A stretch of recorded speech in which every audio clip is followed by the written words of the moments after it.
Welcome to smart syllabus friends. ತಮಗೆಲ್ಲ ತಿಳಿದಿರುವಂತೆ ಶೈಕ್ಷಣಿಕ ವರ್ಷ 2022-23 ಇದೊಂದು ಕಲಿಕಾ ಚೇತರಿಕೆ ವರ್ಷ.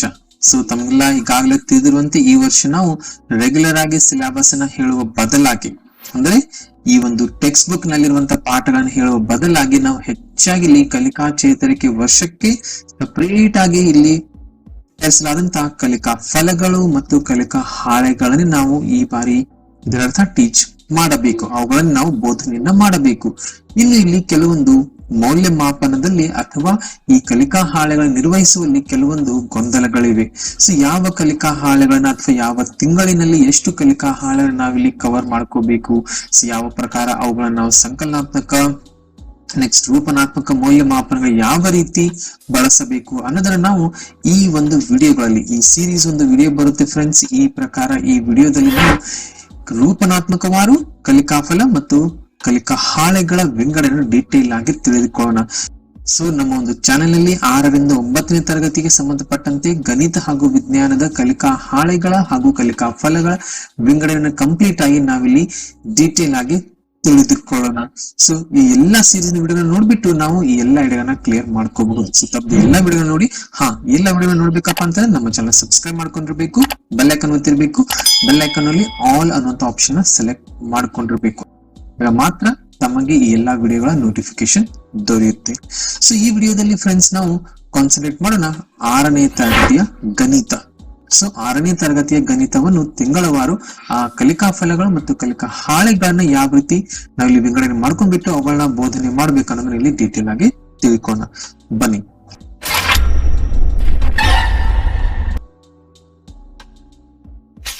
ಸೊ ಫ್ರೆಂಡ್ಸ್, ಸ್ಮಾರ್ಟ್ ಸಿಲೆಬಸ್ ನಲ್ಲಿ ಕಲಿಕಾ ಚೇತರಿಕೆ ವರ್ಷ 2022-23ಗೆ ಸಂಬಂಧಪಟ್ಟಂತೆ ರೂಪನಾತ್ಮಕವಾರು ಕಲಿಕಾ ಫಲ ಮತ್ತು ಹಾಳೆಗಳ ವಿಂಗಡಣೆ. ಸೊ ಇದಕ್ಕಾಗಿ ಮೊದಲಿಗೆ 6ನೇ ತರಗತಿಯಲ್ಲಿರುವಂತಹ ಒಟ್ಟು ಕಲಿಕಾ ಫಲಗಳೆಷ್ಟು, ಅದಲ್ಲದೆ 6ನೇ ತರಗತಿಯಲ್ಲಿರುವಂತಹ ಒಟ್ಟು ಕಲಿಕಾ ಹಾಳೆಗಳೆಷ್ಟು ಅನ್ನೋದನ್ನ ನಾವಿಲ್ಲಿ ಡೀಟೇಲ್ ಆಗಿ ಮೊದಲಿಗೆ ತಿಳಿದುಕೊಳ್ಳೋಣ. ಈ ಸಂಖ್ಯೆ ನಮ್ಗೆಲ್ಲ ತಿಳಿದೇ ಇರಬೇಕು. ಸೊ ಶಿಕ್ಷಕರಾಗಿ ಈ ಒಟ್ಟಾರೆ ಸಂಖ್ಯೆ, ಟೋಟಲ್ ಸಂಖ್ಯೆ ನಮ್ಗೆ ತಿಳಿದೇ ಇರಬೇಕು. 6ನೇ ತರಗತಿಯಲ್ಲಿ ಬರುವಂತಹ ಒಟ್ಟು ಕಲಿಕಾ ಫಲಗಳು, ಗಣಿತ ವಿಷಯಕ್ಕೆ ಸಂಬಂಧಪಟ್ಟಂತೆ ಒಟ್ಟು ಕಲಿಕಾ ಫಲಗಳು ಎಷ್ಟಪ್ಪ ಅಂತಂದ್ರೆ 11. ಸೊ ನಾವಿಲ್ಲಿ 11 ಕಲಿಕಾ ಫಲಗಳನ್ನ ಈ ಶೈಕ್ಷಣಿಕ ವರ್ಷ ಇದು 22-23ರಲ್ಲಿ 6ನೇ ತರಗತಿಯ ವಿದ್ಯಾರ್ಥಿಗಳಿಗೆ ಗಣಿತದಲ್ಲಿ ಬೋಧಿಸಬೇಕಾಗುತ್ತೆ. ಸೊ ಈ 11 ಕಲಿಕಾ ಫಲಗಳಲ್ಲಿ ಒಟ್ಟಾರೆಯಾಗಿ ಕಲಿಕಾ ಹಾಳೆಗಳ ಸಂಖ್ಯೆ 54. ಸೊ 54 ಕಲಿಕಾ ಹಾಳೆಗಳನ್ನ ನಾವು ವರ್ಷವಿಡೀ ಇವುಗಳನ್ನ ವಿಂಗಡಣೆ ಮಾಡ್ಕೊಂಡ್ಬಿಟ್ಟು 20%, ನೆಕ್ಸ್ಟ್ ಎಕ್ಸಾಮ್ಗಾಗಿ ಎಲ್ಲ ಕಲಿಕಾ ಹಾಳೆಗಳನ್ನ ವಿಂಗಡಣೆ ಮಾಡ್ಕೊಂಡ್ಬಿಟ್ಟು ನಾವು ವಿದ್ಯಾರ್ಥಿಗಳಿಗೆ ನಾವು ಬೋಧಿಸಬೇಕಾಗುತ್ತೆ. ಸೊ ಇನ್ನು ಡೀಟೇಲ್ ಆಗಿ ಫ್ರೆಂಡ್ಸ್ ನಾನ್ ಮಾಡೋಣಪ್ಪ ಅಂತಂದ್ರೆ FE1, FE2, FE3, FE4, SE1, SE2 ಗಳಿಗೆ ಎಷ್ಟು ಕಲಿಕಾ ಫಲಗಳನ್ನ ನಾವು ನಿರ್ವಹಿಸಬೇಕು, ಅದರಲ್ಲಿ ಆ ಕಲಿಕಾ ಫಲಗಳಲ್ಲಿ ಬರುವಂತಹ ಕಲಿಕಾ ಹಾಳೆಗಳನ್ನ ಅಂದ್ರೆ ಲರ್ನಿಂಗ್ ಶೀಟ್ಸ್ ಗಳನ್ನ ಎಷ್ಟು ನಾವು ಇಲ್ಲಿ ನಿರ್ವಹಿಸಬೇಕು ಅನ್ನೋದನ್ನ ಡೀಟೇಲ್ ಆಗಿ ತಿಳ್ಕೊಳ್ಳೋಣ. ಈ ಸಂಖ್ಯೆ ತಾವು ಬರ್ಕೋಬಹುದು ಅಥವಾ ಸ್ಕ್ರೀನ್ ಶಾಟ್ ತೆಗೆದುಕೋಬಹುದು. ಇದನ್ನು ಸಹ ತಮಗೆ ಈ ಒಂದು ಐಡಿಯಾ ಕ್ಲಿಯರ್ ಆಗಿ ದೊರೆಯುತ್ತೆ. ಓಕೆನಾ ಫ್ರೆಂಡ್ಸ್, ತಪ್ಪದೇ ಈ ವಿಡಿಯೋನ ಕಂಪ್ಲೀಟ್ ಆಗಿ ನೋಡಿ, ನಮ್ಗೆ ಡೆಫಿನೆಟ್ಲಿ ಮಾಹಿತಿ ತುಂಬಾ ಹೆಲ್ಪ್ ಆಗುತ್ತೆ. ನಂತರ ತಮ್ಮ ಫ್ರೆಂಡ್ಸ್ಗೂ ಸಹ ಇದನ್ನ ಸರ್ಕ್ಯುಲೇಟ್ ಮಾಡಿ, ಅವರಿಗೂ ಸಹ ಇದರ ಒಂದು ಲಾಭ ದೊರೆಯಲಿ. ಓಕೆ, ಕಲಿಕಾ ಚೇತರಿಕೆ ವರ್ಷ 2022-23 6ನೇ ತರಗತಿಯ ಗಣಿತ. ಈಗ 6ನೇ ತರಗತಿ ಗಣಿತದಲ್ಲಿ ಕಲಿಕಾ ಫಲ ಮತ್ತು ಕಲಿಕಾ ಹಾಳೆಗಳ ವಿಂಗಡಣೆ ನಾವಿಲ್ಲಿ ತಿಳಿದುಕೊಳ್ತಾ ಇದ್ದೀವಿ. ಸೊ ಇದಕ್ಕಾಗಿ ಇದೊಂದು ಚಾರ್ಟ್ ನಾವಿಲ್ಲಿ ನೋಡಬಹುದು ಫ್ರೆಂಡ್ಸ್. ಸೊ ಇಲ್ಲಿ ನಾವು ಪರೀಕ್ಷೆಯನ್ನ ತೆಗೆದುಕೊಳ್ಳೋಣ. ಸೊ ಪರೀಕ್ಷೆ ಯಾವ್ದಪ್ಪ ಅಂತಂದ್ರೆ ರೂಪನಾತ್ಮಕ ಮೌಲ್ಯಮಾಪನ 1. So FA1. ಸೊ ಈ ಫಾರ್ಮೇಟಿವ್ ಅಸೆಸ್ಮೆಂಟ್ ಅಥವಾ ರೂಪನಾತ್ಮಕ ಮೌಲ್ಯಮಾಪನ 1ರಲ್ಲಿ ನಮಗೆಲ್ಲ ಫ್ರೆಂಡ್ಸ್ ಈಗಾಗಲೇ ತಿಳಿದಿರುವಂತೆ ಕಲಿಕಾ ಫಲಗಳನ್ನ ಕೆಲವೊಂದು ಕ್ಷೇತ್ರಗಳಾಗಿ ಇಲ್ಲಿ ವಿಂಗಡಿಸಲಾಗಿದೆ. 6ನೇ ತರಗತಿಯ ಗಣಿತ, 7ನೇ ತರಗತಿಯ ಗಣಿತ, ನೆಕ್ಸ್ಟ್ ಬಂದ್ಬಿಟ್ಟು 8th ಆಗಿರ್ಬಹುದು, 9th ಆಗಿರ್ಬಹುದು. ಈ ಕ್ಷೇತ್ರಗಳ ಸಂಖ್ಯೆ ಹೆಚ್ಚು ಕಡಿಮೆ ಇದೆ. ಫಾರ್ ಎಕ್ಸಾಂಪಲ್ ಇಲ್ಲಿ 6ನೇ ತರಗತಿ ಗಣಿತಕ್ಕೆ ಕ್ಷೇತ್ರಗಳನ್ನ 4 ಕ್ಷೇತ್ರಗಳಾಗಿ ಇಲ್ಲಿ ವಿಂಗಡಿಸಲಾಗಿದೆ. ಮೊದಲನೇ ಕ್ಷೇತ್ರ ಯಾವಪ್ಪ ಅಂತಂದ್ರೆ ಸಂಖ್ಯೆಗಳು ಅಥವಾ ಸಂಖ್ಯಾ ಪದ್ಧತಿ ಅಂತ ನಾವು ಹೇಳಬಹುದು. 2ನೇ ಕ್ಷೇತ್ರ ಇಲ್ಲಿ ರೇಖಾ ಗಣಿತ. ಸೊ ಥರ್ಡ್ ಒಂದು ಕ್ಷೇತ್ರ, ಒಂದು ಏರಿಯಾ ಯಾವ್ದಪ್ಪ ಅಂತಂದ್ರೆ ಕ್ಷೇತ್ರ ಗಣಿತ. ಕೊನೆಯದಾಗಿ ಅದು ದತ್ತಾಂಶಗಳ ನಿರ್ವಹಣೆ. ಏಕೆಂದ್ರೆ 6ನೇ ತರಗತಿಗೆ ಈ ಒಂದು 4 ಅಂಶಗಳನ್ನ ಮುಖ್ಯವಾಗಿ ಇಲ್ಲಿ ವಿದ್ಯಾರ್ಥಿಗಳು ಅಷ್ಟೊಂದು ಬೀಜಗಣಿತವನ್ನು ಇಲ್ಲಿ ಅವರು ಕವರ್ ಮಾಡೋದಿಲ್ಲ. ಅದಕ್ಕಾಗಿ ಆ 5ನೇ ಕ್ಷೇತ್ರದಲ್ಲಿ ಪರಿಗಣಿಸಿಲ್ಲ. ಇಲ್ಲಿ ಕೇವಲ 4 ಕ್ಷೇತ್ರಗಳಿವೆ. ಇನ್ನು ಈ FA1 ನಲ್ಲಿ ಯಾವ ಕ್ಷೇತ್ರಗಳಿಂದ ಎಷ್ಟು ಕಲಿಕಾ ಫಲಗಳನ್ನ FA1 ಗಾಗಿ ನಿರ್ವಹಿಸಬೇಕು ಹಾಗೂ ಆ ಕಲಿಕಾ ಫಲಗಳಿಂದ ಎಷ್ಟು ಕಲಿಕಾ ಹಾಳೆಗಳನ್ನ ನಾವಿಲ್ಲಿ ಕನ್ಸಿಡರ್ ಮಾಡಬೇಕು ಅಥವಾ ಅವುಗಳನ್ನ ಪರಿಗಣಿಸಬೇಕು ಅನ್ನೋದನ್ನ ನಾವೀಗ ತಿಳಿದುಕೋಣ. ಸೊ ಮೊದಲನೇ ಒಂದು ಕ್ಷೇತ್ರ ಸಂಖ್ಯೆಗಳು. ಇದಕ್ಕೆ ಸಂಬಂಧಪಟ್ಟಂತೆ ಫ್ರೆಂಡ್ಸ್ ಇಲ್ಲಿ ಒಟ್ಟು ಯಾವ ಕಲಿಕಾಫಲ ಕವರ್ ಮಾಡಬೇಕಪ್ಪ ಅಂತಂದ್ರೆ ಕಲಿಕಾಫಲ 1, ಕಲಿಕಾಫಲ 2, ಕಲಿಕಾಫಲ 3. ಸೊ ಮೊದಲ 3 ಕಲಿಕಾಫಲಗಳನ್ನ ಮಾತ್ರ ಇಲ್ಲಿ FA1 ಗೆ ಪರಿಗಣಿಸಬೇಕು. ಸೊ ಈ 3 ಕಲಿಕಾಫಲಗಳಿರುವಂತಹ ಕಲಿಕಾ ಹಾಳೆಗಳು ಯಾವ್ದಪ್ಪ ಅಂತಂದ್ರೆ 1ರಿಂದ 11ರವರೆಗಿರುವಂತಹ ಕಲಿಕಾ ಹಾಳೆಗಳು. ಸೊ ಕಂಟಿನ್ಯೂಸ್ ಆಗಿ ಕಲಿಕಾ ಹಾಳೆ 1ರಿಂದ ಕಲಿಕಾ ಹಾಳೆ 11ರವರೆಗಿರುವಂತ ಕಂಟಿನ್ಯೂಸ್ ಆಗಿ ಎಲ್ಲಾ ಕಲಿಕಾ ಹಾಳೆಗಳನ್ನ ವಿದ್ಯಾರ್ಥಿಗಳು ಸರಿಯಾಗಿ ನಿರ್ವಹಿಸಿಬಿಟ್ರೆ ಅಲ್ಲಿ ಅವರಿಗೆ ಔಟ್ ಮಾರ್ಕ್ಸ್ ಬರುತ್ತೆ. ಸೊ ಹೇಗಪ್ಪ ಈ ನಿರ್ವಹಣೆ ಮಾಡ್ಕೋಬೇಕು, ಸೊ ಹೇಗಪ್ಪ ಈ ಮೌಲ್ಯಮಾಪನ ಮಾಡ್ಕೋಬೇಕು, ಮುಂಬರುವಂತ ವಿಡಿಯೋಗಳಲ್ಲಿ ನಾವು ಅದನ್ನ ಡೀಟೇಲ್ ಆಗಿ ತಿಳ್ಕೊಂಡ ಒಂದು ಡೆಡಿಕೇಟೆಡ್ ವಿಡಿಯೋ ಬರ್ತಾ ಇದೆ. ಹೇಗೆ ಕಲಿಕಾ ಚೇತರಿಕೆ ವರ್ಷದ ಮೌಲ್ಯಮಾಪನ ಮಾಡ್ಕೋಬೇಕು ಅನ್ನೋದನ್ನ ಡೀಟೇಲ್ ಆಗಿ ಫಾರ್ಮ್ಯಾಟ್ ಗಳು ಸಹ ಇರುವ. ಸೊ ಅದಕ್ಕಾಗಿ ನಮ್ಮ ಚಾನಲ್ ಸಬ್ಸ್ಕ್ರೈಬ್ ಮಾಡ್ಕೊಳ್ಳಿ, ಅಲ್ಲಿ ತಮಗೆ ಡೆಫಿನೆಟ್ ಆಗಿ ಮೆಸೇಜ್ ಬಂದೇ ಬರುತ್ತೆ. ಇನ್ನು ಕ್ಷೇತ್ರ 1 ಸಂಖ್ಯೆಗಳಾಯ್ತು. ಹಾಗಾದ್ರೆ FA1 ನಲ್ಲಿ ರೇಖಾಗಣಿತದ ಯಾವ ಕಲಿಕಾ ಫಲ ಅಥವಾ ಯಾವ ಕಲಿಕಾ ಹಾಳೆ ನಿರ್ವಹಿಸಬೇಕು? ಫ್ರೆಂಡ್ಸ್ ಇಲ್ಲಿ ರೇಖಾಗಣಿತವನ್ನ ಕವರ್ ಮಾಡುತ್ತಿಲ್ಲ. ಇದರ ಅರ್ಥ FA1 ನಲ್ಲಿ ರೇಖಾಗಣಿತವನ್ನು ನಾವು ಕವರ್ ಮಾಡುವುದಿಲ್ಲ. ಅದೇ ಪ್ರಕಾರ ಕ್ಷೇತ್ರ ಗಣಿತವನ್ನು ಸಹ ನಾವಿಲ್ಲಿ ಕವರ್ ಮಾಡುವುದಿಲ್ಲ. ಅದೇ ಪ್ರಕಾರ ದತ್ತಾಂಶಗಳ ನಿರ್ವಹಣೆ ಸಹ ನಾವಿಲ್ಲಿ ಕವರ್ ಮಾಡುವುದಿಲ್ಲ. ಸೊ ಇಲ್ಲಿರುವಂತಹ ಒಟ್ಟು ಕಲಿಕಾ ಫಲಗಳೆಂದರೆ ಫ್ರೆಂಡ್ಸ್ ಅವು 3, ಕೇವಲ 3 ಕಲಿಕಾ ಫಲಗಳನ್ನು ನಾವು FA1 ಗೆ ಪರಿಗಣಿಸಬೇಕು 6ನೇ ತರಗತಿಯ ಗಣಿತ ವಿಷಯಕ್ಕೆ ಸಂಬಂಧಪಟ್ಟಂತೆ. ಒಟ್ಟು ಕಲಿಕಾ ಹಾಳೆಗಳು 11. 11 ಕಲಿಕಾ ಹಾಳೆಗಳನ್ನು ವಿದ್ಯಾರ್ಥಿ ನಿರ್ವಹಿಸಿಬಿಟ್ರೆ ಅವರ FA1 ಎಕ್ಸಾಮ್ ಕಂಪ್ಲೀಟ್ ಆದ ಹಾಗೆ. ಇಲ್ಲಿ FA1 ಗಾಗಿ 11 ಕಲಿಕಾ ಹಾಳೆಗಳನ್ನು ಮುಗಿಸಿದ ನಂತರ ಒಂದು ಚಿಕ್ಕ ಕಿರು ಪರೀಕ್ಷೆಯನ್ನು ಸಾಧ್ಯವಾದರೆ ಫ್ರೆಂಡ್ಸ್ ಇಲ್ಲಿ ವಿದ್ಯಾರ್ಥಿ ತೆಗೆದುಕೋಬಹುದು.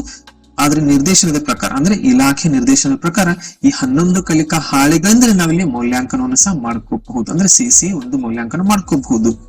ಸೊ ಇದು ಬಂದ್ಬಿಟ್ಟು 6ನೇ ತರಗತಿ ಗಣಿತ FA1 ಒಂದು ಅಂಕಗಳ ಅಥವಾ ಈ ಕಲಿಕಾ ಫಲಗಳ ಮತ್ತು ಕಲಿಕಾ ಹಾಳೆಗಳ ವಿಂಗಡಣೆ. ಇನ್ನು ನೆಕ್ಸ್ಟ್ FA2 ಗೆ 6ನೇ ತರಗತಿ ಗಣಿತಕ್ಕೆ ಸಂಬಂಧಪಟ್ಟಂತೆ FA2 ನಲ್ಲಿ ಯಾವ ಕಲಿಕಾ ಫಲ ಮತ್ತು ಯಾವ ಕಲಿಕಾ ಹಾಳೆನ ಕವರ್ ಮಾಡ್ಕೋಬೇಕನ್ನೋದನ್ನ ತಿಳ್ಕೊಳ್ಳೋಣ ಬನ್ನಿ. ಸೊ ಫ್ರೆಂಡ್ಸ್ ಕಲಿಕಾ ಚೇತರಿಕೆ ವರ್ಷ 2022-23 ಈಗ ನಾವು ತಿಳಿದುಕೊಳ್ತಾ ಇದ್ದೀವಿ 6ನೇ ತರಗತಿ ಗಣಿತದ ಒಂದು ಕಲಿಕಾ ಹಾಳೆ ಮತ್ತು ಕಲಿಕಾ ಫಲಗಳ ವಿಂಗಡಣೆ. ಈಗ ನೆಕ್ಸ್ಟ್ ಯಾವ್ದಪ್ಪ ಅಂತಂದ್ರೆ ರೂಪನಾತ್ಮಕ ಮೌಲ್ಯಮಾಪನ 2, ಇದರ ಅರ್ಥ FA2 ಎಕ್ಸಾಮ್. ಸೊ ಈ ಒಂದು ಎಕ್ಸಾಮ್ ನಲ್ಲಿ ಮತ್ತೆ ಕ್ಷೇತ್ರಗಳು 4 ತಮಗೆ ಈಗಾಗಲೇ ತಿಳಿದಿದೆ. ಒಂದು ಸಂಖ್ಯೆಗಳು, ನೆಕ್ಸ್ಟ್ ರೇಖಾಗಣಿತ, ತದನಂತರ ಕ್ಷೇತ್ರ ಗಣಿತ ಮತ್ತೆ ದತ್ತಾಂಶಗಳ ನಿರ್ವಹಣೆ. ಸೊ ಈಗ ಯಾವ ಕ್ಷೇತ್ರದಿಂದ ಎಷ್ಟು ಕಲಿಕಾ ಫಲಗಳನ್ನು ಮತ್ತು ಕಲಿಕಾ ಹಾಳೆಗಳನ್ನು ನಿರ್ವಹಿಸಬೇಕು? ಸೊ ಮೊದಲಿಗೆ ಇಲ್ಲಿ ಬಂದ್ಬಿಟ್ಟು ಫ್ರೆಂಡ್ಸ್ ಸಂಖ್ಯೆಗಳಿಗೆ ಸಂಬಂಧಪಟ್ಟಂತೆ 4ನೇ ಕಲಿಕಾ ಫಲ ಮತ್ತು 5ನೇ ಕಲಿಕಾ ಫಲ. ಸೊ 2 ಕಲಿಕಾ ಫಲಗಳನ್ನು ನಿರ್ವಹಿಸಿದ್ರೆ ಸಾಕು ಸಂಖ್ಯೆಗಳಿಗೆ ಸಂಬಂಧಪಟ್ಟಂತೆ. ಸೊ ಇದಕ್ಕಿರುವಂತಹ ಕಲಿಕಾ ಹಾಳೆಗಳ ಸಂಖ್ಯೆ ಏನಪ್ಪ ಅಂತಂದ್ರೆ 12ರಿಂದ 24. ಈಗಾಗಲೇ ರೂಪನಾತ್ಮಕ ಮೌಲ್ಯಮಾಪನ 1ಕ್ಕೆ ನಾವು ಸಂಬಂಧಪಟ್ಟಂತೆ 11 ಕಲಿಕಾ ಹಾಳೆಗಳನ್ನು ಕಂಪ್ಲೀಟ್ ಮಾಡ್ಕೊಂಡ್ಬಿಟ್ಟಿದ್ದೀವಿ. ಈಗ 12ರಿಂದ 24. ಸೊ ಅದು ಮೊದಲನೇ ಕ್ಷೇತ್ರ ಸಂಖ್ಯೆಗೆ ಸಂಬಂಧಪಟ್ಟಂತೆ. ಹಾಗಾದ್ರೆ FA2 ನಲ್ಲಿ ರೇಖಾಗಣಿತ ಇದೆಯಾ? ಈ ಬಾರಿಯೂ ಸಹ ರೇಖಾಗಣಿತವನ್ನ ಕವರ್ ಮಾಡೋ ಹಾಗಿಲ್ಲ. ಅದೆಲ್ಲ ಡೈರೆಕ್ಟ್ ಆಗಿ 2ನೇ ಸೆಮಿಸ್ಟರ್ಗೆ ಬರುತ್ತೆ. ಇನ್ನು ಕ್ಷೇತ್ರ ಗಣಿತದಲ್ಲಿ ಅದನ್ನು ಸಹ ಇಲ್ಲಿ ಕವರ್ ಮಾಡೋ ಹಾಗಿಲ್ಲ. ದತ್ತಾಂಶ ನಿರ್ವಹಣೆ ಅದನ್ನು ಸಹ ಇಲ್ಲಿ ಕವರ್ ಮಾಡೋ ಹಾಗಿಲ್ಲ. ಸೊ ಇದರರ್ಥ FA1 FA2 ವಿದ್ಯಾರ್ಥಿಗಳ ಒಂದು ಬೇಸಿಕ್ ನಾಲೆಜ್ ಅನ್ನ ಬೆಳೆಸ್ಕೊಳ್ಳಿಕ್ಕೆ ಮೊದಲ 24 ಕಲಿಕಾ ಹಾಳೆಗಳನ್ನು ಕಂಟಿನ್ಯೂಸ್ ಆಗಿ ನಿರ್ವಹಿಸಿಬಿಟ್ರೆ ಒಟ್ಟು 6ನೇ ತರಗತಿ ಇರುವಂತ ಎಲ್ಲಾ ಕಲಿಕಾ ಹಾಳೆಗಳಲ್ಲಿ 24 ಕಲಿಕಾ ಹಾಳೆಗಳು ಹೆಚ್ಚು ಕಡಿಮೆ 50% ಆಯ್ತು. ಸೊ ಇಷ್ಟುಗಳನ್ನು ನಿರ್ವಹಿಸಿಬಿಟ್ರೆ FA1 FA2 ಎಕ್ಸಾಮ್ ಕಂಪ್ಲೀಟ್ ಆದ ಹಾಗೆ. ಅವುಗಳ ಆಧಾರದ ಮೇಲೆ ಇಲ್ಲಿ SC1 ಎಕ್ಸಾಮ್ಸ್ ಅನ್ನು ನಿರ್ವಹಿಸಬಹುದು. ಹಾಗಾದ್ರೆ ಒಟ್ಟು ಕಲಿಕಾ ಫಲಗಳ ಸಂಖ್ಯೆ ಎಷ್ಟಪ್ಪ ಅಂತಂದ್ರೆ ಕೇವಲ 2 ಕಲಿಕಾ ಫಲಗಳನ್ನ ಇಲ್ಲಿ ಗಣಿತದಲ್ಲಿ ಯೂಸ್ ಮಾಡ್ಕೋಬೇಕು. ನೆಕ್ಸ್ಟ್ ನೋಡುವಂತ ಕಲಿಕಾ ಹಾಳೆಗಳು ಒಟ್ಟು 12. ಸೊ ಈ ರೀತಿ ಮೊದಲನೇ ಒಂದು FA1 ನಲ್ಲಿ 11 ಕಲಿಕಾ ಹಾಳೆಗಳು, ಸೊ FA2 ನಲ್ಲಿ 13 ಕಲಿಕಾ ಹಾಳೆ. ಸೊ ನಾವಿಲ್ಲಿ ಸ್ವಲ್ಪ ಚೇಂಜ್ ಮಾಡ್ಕೋಬೇಕು, ನಾಟ್ 12, ಇದು 13. ಸೊ ಒಟ್ಟಾರೆಯಾಗಿ 13 ಕಲಿಕಾ ಹಾಳೆಗಳನ್ನ FA2 ಗೆ 6ನೇ ತರಗತಿ ಗಣಿತ ವಿಷಯಕ್ಕೆ ಸಂಬಂಧಪಟ್ಟಂತೆ ನಾವಿಲ್ಲಿ ಕವರ್ ಮಾಡ್ಕೋಬೇಕಾಗುತ್ತೆ. ಇದೆಲ್ಲ ಫ್ರೆಂಡ್ಸ್ ಈಗ FA2 ಕಂಪ್ಲೀಟ್ ಆಯ್ತು. ಇನ್ನು FA3 ನಲ್ಲಿ ಯಾವ ಕಲಿಕಾ ಹಾಳೆಗಳನ್ನ ಕಂಪ್ಲೀಟ್ ಮಾಡ್ಕೋಬೇಕು, ಕಲಿಕಾ ಫಲಗಳನ್ನ ಕಂಪ್ಲೀಟ್ ಮಾಡ್ಕೋಬೇಕು, ಎಷ್ಟು ಕಲಿಕಾ ಹಾಳೆಗಳನ್ನ ಮತ್ತು ಕಲಿಕಾ ಫಲಗಳನ್ನ ಕಂಪ್ಲೀಟ್ ಮಾಡ್ಕೋಬೇಕು ತಿಳಿದುಕೊಳ್ಳೋಣ ಬನ್ನಿ. ಈಗ ಫ್ರೆಂಡ್ಸ್, ಕಲಿಕಾ ಚೇತರಿಕೆ ವರ್ಷ 2022-23ರಲ್ಲಿ 6ನೇ ತರಗತಿಯ ಗಣಿತ ವಿಷಯಕ್ಕೆ ಸಂಬಂಧಪಟ್ಟಂತೆ ಕಲಿಕಾ ಫಲಗಳ ಮತ್ತು ಕಲಿಕಾ ಹಾಳೆಗಳ ವಿಂಗಡಣೆಯಲ್ಲಿ ಈಗ ನಾವು ತಿಳ್ಕೊಳ್ಳೋಣ ಗುಣಾತ್ಮಕ ಮೌಲ್ಯಮಾಪನ 3, ದಟ್ ಈಸ್ FA3. ಈಗ ಮತ್ತೆ ಸಂಖ್ಯೆಗಳು, ರೇಖಾಗಣಿತ, ಕ್ಷೇತ್ರಗಣಿತ ಮತ್ತು ದತ್ತಾಂಶಗಳ ನಿರ್ವಹಣೆ. ಈ ಕ್ಷೇತ್ರಗಳಿಗೆ ಸಂಬಂಧಪಟ್ಟಂತೆ ಯಾವ ಕಲಿಕಾ ಫಲ ಮತ್ತು ಕಲಿಕಾ ಹಾಳೆಗಳನ್ನು ನಿರ್ವಹಿಸಬೇಕು. ಸಂಖ್ಯೆಗಳಿಗೆ ಸಂಬಂಧಪಟ್ಟಂತೆ ಫ್ರೆಂಡ್ಸ್ ಕಂಪ್ಲೀಟ್ ಆಯ್ತು. ಇದರರ್ಥ ಮೊದಲನೇ ಸೆಮಿಸ್ಟರ್ ಅಲ್ಲಿ ಸಂಖ್ಯೆಗೆ ಸಂಬಂಧಪಟ್ಟಂತೆ ಎಲ್ಲಾ ಕಲಿಕಾ ಹಾಳೆಗಳನ್ನ ನಾವು ಈಗಾಗಲೇ ಕಂಪ್ಲೀಟ್ ಮಾಡ್ಕೊಂಡ್ಬಿಟ್ಟಿದ್ದೀವಿ. ಇದರರ್ಥ ಇಲ್ಲಿ ಯಾವುದೇ ಕಲಿಕಾ ಹಾಳಿಗ ನಿರ್ವಹಿಸಲಿಕ್ಕೆ ಇಲ್ಲ. ಇನ್ನು ರೇಖಾಗಣಿತ, ಇಲ್ಲಿ ಬಂದ್ಬಿಡುತ್ತೆ ನೋಡಿ ಸೆಕೆಂಡ್ ಸೆಮಿಸ್ಟರ್. ರೇಖಾಗಣಿತ ಸಂಬಂಧಪಟ್ಟಂತೆ ಕಲಿಕಾ ಫಲಗಳ ಸಂಖ್ಯೆ 6, 7, 8. ಕಂಟಿನ್ಯೂಸ್ ಆಗಿ 6, 7, 8 ಇದರಲ್ಲಿರುವಂತಹ ಕಲಿಕಾ ಹಾಳೆಗಳ ಸಂಖ್ಯೆ ಯಾವ್ದಪ್ಪ ಅಂತಂದ್ರೆ 25ರಿಂದ 39. 25 to 39 ಕಲಿಕಾ ಹಾಳೆಗಳನ್ನ ನಾವಿಲ್ಲಿ ಕಂಪ್ಲೀಟ್ ಮಾಡ್ಕೋಬೇಕು. ಈಗಾಗಲೇ 24 ಅವು ಕಂಪ್ಲೀಟ್ ಆಗಿವೆ. ಇದರ ನೆಕ್ಸ್ಟ್ ಭಾಗ. ಅದೇ ರೀತಿ ಕ್ಷೇತ್ರ ಗಣಿತಕ್ಕೆ ಸಂಬಂಧಪಟ್ಟಂತೆ ಯಾವುದೇ ಕಲಿಕಾ ಹಾಳೆ ಇಲ್ಲ ಹಾಗೂ ಕಲಿಕಾ ಫಲ ಸಹ ಇಲ್ಲಿ ಇಲ್ಲ. ಅದೇ ರೀತಿ ದತ್ತಾಂಶ ನಿರ್ವಹಣೆ ಸಂಬಂಧಪಟ್ಟಂತೆ ಇಲ್ಲಿ ಸಹ ಯಾವುದೇ ಕಲಿಕಾ ಹಾಳೆ ಮತ್ತು ಕಲಿಕಾ ಫಲಗಳನ್ನು ನಾವು ಯೂಸ್ ಮಾಡೋದಿಲ್ಲ. ಇದರರ್ಥ FA3 ನಲ್ಲಿ ಕೇವಲ ರೇಖಾಗಣಿತವನ್ನು ಮಾತ್ರ ಇಲ್ಲಿ ಟೀಚ್ ಮಾಡಬೇಕು. ಅದು 6, 7, 8 ಕಲಿಕಾ ಫಲ, 25 to 39 ಕಲಿಕಾ ಹಾಳೆ. ಇದರರ್ಥ ಒಟ್ಟಾರೆಯಾಗಿ 3 ಕಲಿಕಾ ಫಲಗಳನ್ನು ನಾವಿಲ್ಲಿ ಕವರ್ ಮಾಡಬೇಕು ಫ್ರೆಂಡ್ಸ್. ಇದರರ್ಥ ನಾವಿಲ್ಲಿ ಒಟ್ಟಾರೆಯಾಗಿ 15 ಕಲಿಕಾ ಹಾಳೆಗಳನ್ನ FA3ಗೆ ಪರಿಗಣಿಸಬೇಕಾಗುತ್ತೆ. ಈ ರೀತಿ ಈಗ FA3 ಕಂಪ್ಲೀಟ್ ಆಯ್ತು. ಇನ್ನು ಕೊನೆಗೊಳಿರುವುದು ಕೇವಲ FA4. FA4 ಎಕ್ಸಾಮ್ಗೆ ಯಾವ ಯಾವ ಕಲಿಕಾ ಫಲ ಮತ್ತು ಕಲಿಕಾ ಹಾಳೆಗಳನ್ನು ಯೂಸ್ ಮಾಡ್ಕೋಬೇಕು ಅನ್ನೋದನ್ನ ಡೀಟೇಲ್ ಆಗಿ ತಿಳಿದುಕೊಳ್ಳೋಣ. ಅದು ಕೊನೆ ಭಾಗ ಆಗುತ್ತೆ. ಕಂಪ್ಲೀಟ್ ವಿಡಿಯೋ ನೋಡಿ ಅದನ್ನು ಸಹ ಮಾಹಿತಿನ ತಿಳ್ಕೋಬಹುದು. ಓಕೆ ಫ್ರೆಂಡ್ಸ್, ಕಲಿಕಾ ಚೇತರಿಕೆ ವರ್ಷ 2022-23 6ನೇ ತರಗತಿಯ ಗಣಿತ. ನಾವು ತಿಳ್ಕೊಳ್ತಾ ಇದೀವಿ ಕಲಿಕಾ ಹಾಳೆ ಮತ್ತು ಕಲಿಕಾ ಫಲಗಳ ವಿಂಗಡಣೆ. ಈಗ ಇದು FA4 ಎಕ್ಸಾಮ್ ಅಂದ್ರೆ ರೂಪನಾತ್ಮಕ ಮೌಲ್ಯಮಾಪನ 4. ಮತ್ತೆ ಕ್ಷೇತ್ರಗಳು ಸಂಖ್ಯೆಗಳು, ರೇಖಾಗಣಿತ, ಕ್ಷೇತ್ರಗಣಿತ ಮತ್ತು ದತ್ತಾಂಶಗಳ ನಿರ್ವಹಣೆ. ಇದಕ್ಕಾಗಿ ಸಂಬಂಧಪಟ್ಟಂತೆ ಸಂಖ್ಯೆಗಳಿಗೆ ಸಂಬಂಧಪಟ್ಟಂತಿರುವಂತಹ ಕಲಿಕಾ ಫಲ ಯಾವ್ದಪ್ಪ ಅಂತಂದ್ರೆ ಡನ್. ಈಗಾಗಲೇ ಅದನ್ನ ಕಂಪ್ಲೀಟ್ ಮಾಡ್ಕೊಂಡ್ಬಿಟ್ಟಿದ್ದೀವಿ. ಅದರಲ್ಲಿ ಕಲಿಕಾ ಹಾಳೆಗಳನ್ನು ಸಹ ಮೊದಲನೇ ಸೆಮಿಸ್ಟರ್ ಅಲ್ಲಿ ಕಂಪ್ಲೀಟ್ ಮಾಡ್ಕೊಂಡ್ಬಿಟ್ಟಿದ್ದೀವಿ. ಇನ್ನು ರೇಖಾಗಣಿತಕ್ಕೆ ಸಂಬಂಧಪಟ್ಟಂತೆ ಒಂದೇ ಒಂದು ಕಲಿಕಾ ಫಲ ಇದೆ, ಅದು 9ನೆಯ ಕಲಿಕಾ ಫಲ. ಅದನ್ನ ನಾವು FA4 ನಲ್ಲಿ ಕಂಪ್ಲೀಟ್ ಮಾಡ್ಕೋಬೇಕಾಗುತ್ತೆ. ಇದಕ್ಕೆ ಸಂಬಂಧಪಟ್ಟಂತ ಕಲಿಕಾ ಹಾಳೆಗಳಂದ್ರೆ 40ರಿಂದ 47. ಎಲ್ಲ ಕಲಿಕಾ ಹಾಳೆ ಸುಮಾರಾಗಿ 8 ಕಲಿಕಾ ಹಾಳೆಗಳನ್ನ ನಾವಿಲ್ಲಿ ಕವರ್ ಮಾಡ್ಕೋಬೇಕಾಗುತ್ತೆ. ಇದು ರೇಖಾಗಣಿತಕ್ಕೆ ಸಂಬಂಧಪಟ್ಟಂತೆ. ಅದೇ ರೀತಿ ಕ್ಷೇತ್ರ ಗಣಿತಕ್ಕೆ ಸಂಬಂಧಪಟ್ಟಂತೆ ಒಂದೇ ಒಂದು ಕಲಿಕಾ ಫಲ, ಅದು ಕಲಿಕಾ ಫಲ ನಂಬರ್ 10. ಇದಕ್ಕೆ ಸಂಬಂಧಪಟ್ಟಂತೆ ಇರುವಂತಹ ಕಲಿಕಾ ಹಾಳೆಗಳು ಯಾವ್ದಪ್ಪ ಅಂತಂದ್ರೆ ಅವು 48ರಿಂದ 52. ಇದು ಕ್ಷೇತ್ರ ಗಣಿತ. ಇದರರ್ಥ ಕ್ಷೇತ್ರ ಗಣಿತವನ್ನ ಕೊನೆಯ ಒಂದು ಸೆಮಿಸ್ಟರ್ ನ ಭಾಗ, ಇದರರ್ಥ ವರ್ಷದ 4ನೇ ಭಾಗದಲ್ಲಿ ಅಂದ್ರೆ FA4 ಎಕ್ಸಾಮ್ಗೆ ನಾವು ಇದನ್ನ ಟೀಚ್ ಮಾಡ್ಬೇಕಾಗುತ್ತೆ. ಅದೇ ಪ್ರಕಾರ ದತ್ತಾಂಶಗಳ ನಿರ್ವಹಣೆಗೆ ಸಂಬಂಧಪಟ್ಟಂತೆ ಒಂದೇ ಒಂದು ಕಲಿಕಾ ಫಲವನ್ನ 6ನೇ ತರಗತಿಗೆ ನೀಡಲಾಗಿದೆ. ಈಗ ನಮ್ಗೆಲ್ಲ ಈಗಾಗಲೇ ತಿಳಿದಿದೆ 6ನೇ ತರಗತಿಗೆ ಕ್ಷೇತ್ರ ಗಣಿತ ಆಗಲಿ ದತ್ತಾಂಶ ನಿರ್ವಹಣೆ ಆಗಲಿ ಅಷ್ಟೊಂದು ಪಾಠಗಳು ಅಲ್ಲಿ ಇಲ್ಲ, ಅಥವಾ ಅಷ್ಟೊಂದು ಅಲ್ಲಿ ಪರಿಕಲ್ಪನೆಗಳು ಇಲ್ಲ. ಅದಕ್ಕಾಗಿ ಕೆಲವು ಕಲಿಕಾ ಫಲಗಳನ್ನು ನೀಡಲಾಗಿದೆ. ದತ್ತಾಂಶ ನಿರ್ವಹಣೆಗೆ ಒಂದು ಕಲಿಕಾ ಫಲ, ಅದು ಕಲಿಕಾ ಫಲ ಸಂಖ್ಯೆ 11.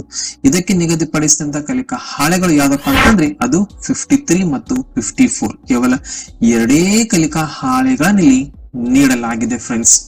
ಇದರ ಅರ್ಥ FA4 ನಲ್ಲಿ ಒಟ್ಟಾರೆಯಾಗಿ ನಾವು 3 ಕಲಿಕಾ ಫಲಗಳನ್ನ ಕವರ್ ಮಾಡಬೇಕು.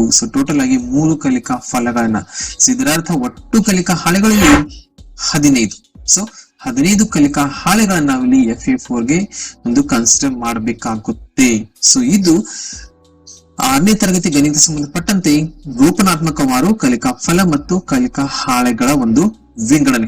ಈ ಪ್ರಕಾರ ನಾವು ವಿಂಗಡಣೆ ಮಾಡ್ಕೊಂಡ್ಬಿಟ್ಟು ಮೌಲ್ಯಮಾಪನ ಮಾಡಿದರೆ ಬಹಳಷ್ಟು ವಿದ್ಯಾರ್ಥಿಗಳು ಸಹ ಅದಲ್ಲದೆ ನಮಗೂ ಸಹ ಇದರಿಂದ ಬಹಳಷ್ಟು ಮೌಲ್ಯಮಾಪನ ಮಾಡ್ಲಿಕ್ಕೆ ಅನುಕೂಲ ಆಗೇ ಆಗುತ್ತೆ. ಓವರ್ ಆಲ್ ಆಗಿ ಒಂದೇ ಬಾರಿ ಇದನ್ನ ಹೇಳಬೇಕಾದ್ರೆ ತಾವು ನೋಡ್ಬೋದು ಸ್ಕ್ರೀನ್ ಮೇಲೆ.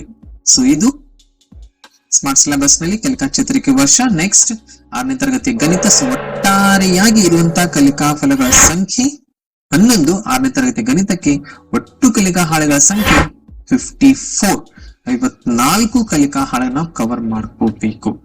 ಇದು ಒಂದು ಚಿಕ್ಕ ಇನ್ಫಾರ್ಮೇಶನ್ ಅಂತ ನಾವು ಹೇಳಬಹುದು, ಆದ್ರೆ ಬಹಳ ಇಂಪಾರ್ಟೆಂಟ್ ಇನ್ಫಾರ್ಮೇಶನ್.